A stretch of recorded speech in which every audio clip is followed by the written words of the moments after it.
got in an argument with a buddy, well, not an argument, a discussion with a friend of mine the other night. We were actually talking about your dad, and we were trying to figure out, obviously they hated a lot about him, which part they hated the most. Was it the China policy? Because China lines a lot of pockets in this country. Was it the border policy? There are a lot of people that want that border open. Or was it the war thing? Was it your father's right non-interventionist policy? What of those three did they hate the most? Because there's something that really grinded their gears about him.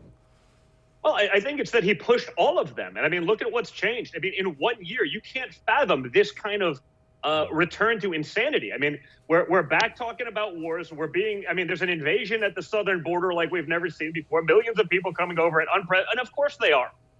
You're promising them free stuff because as long as someone is dependent on government, that's job security for these clowns, right? They don't have to be the best at anything in Washington, D.C., Jesse. We've seen that. Look at the Maxine Waters of the world. They're on finance committees making trillion-dollar decisions. But if you actually listen to what comes out of their mouth, you realize, they have no idea about finance. They're on the committee because they've been there longer, not because they know anything. It's like AOC.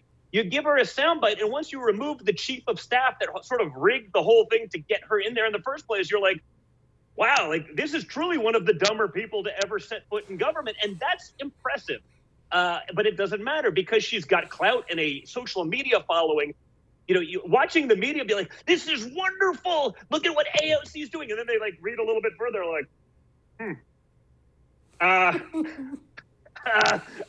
don't know where we're going with this. It's lunacy, but it happens on a daily basis. And that's the problem. They've created and made an environment that's so difficult from anyone who's not part of that system to ever get into government, or let alone to want to, because why would you give up a life like Donald Trump? In all fairness, he had pretty good. He could do whatever the heck he wanted. But he had been watching this stuff for a long time. He'd seen both sides. As a real estate developer from New York City, he'd certainly seen the left. And he was just frankly fed up of it. I mean, he's been talking about China for 30 years. He's been very consistent on it. They don't want that because it lines their pockets. Look at the NBA, professional sports, big tech. I mean, it's like they work for China. And at this point, we all do.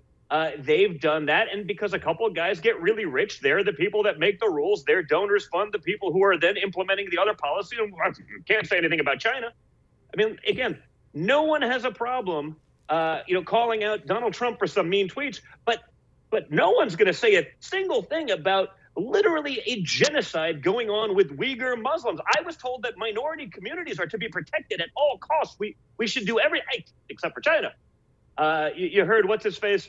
I guess from Sacramento Kings, the owner of that the other day talking about, it's below my bar. It's this is literally someone who came to America, escaped another similar genocidal regime, who has no sympathy for this going on because it's money in his pocket. And that's what's going on. And perhaps what's good about what's going on, maybe you needed a Donald Trump to create a Joe Biden, but to also wake up the American people to exactly what's going on. Some people, they got it with America First in 2016.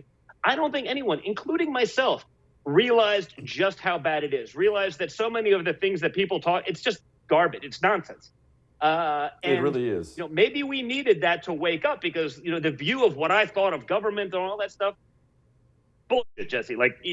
These people are the biggest clowns in the world. They're not working in our best interest in many cases. And again, I can say that in a bipartisan fashion.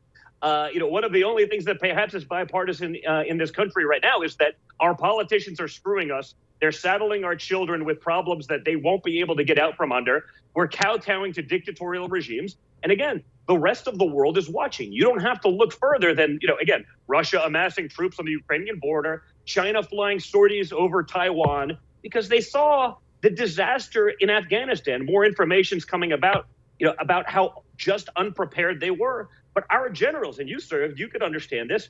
Our generals, we couldn't have seen this coming. I had no idea. Let's just assume I know nothing about Afghanistan, Jesse. Nothing. Zero. Never set foot there. I could have seen this coming. My 9-year-old was like, God, what the hell's going on here? Didn't they see this coming? Anyone who's actually served saw this coming. But our generals could not have seen this coming. Our Secretary of State was shocked and dismayed, and I believe that was in quotes, that the Taliban knew government implemented in Afghanistan was not more diverse and inclusive. Jesse, these people are freaking morons. Grumpy Old Congress, tonight at 9 p.m. Eastern, right here on the First TV.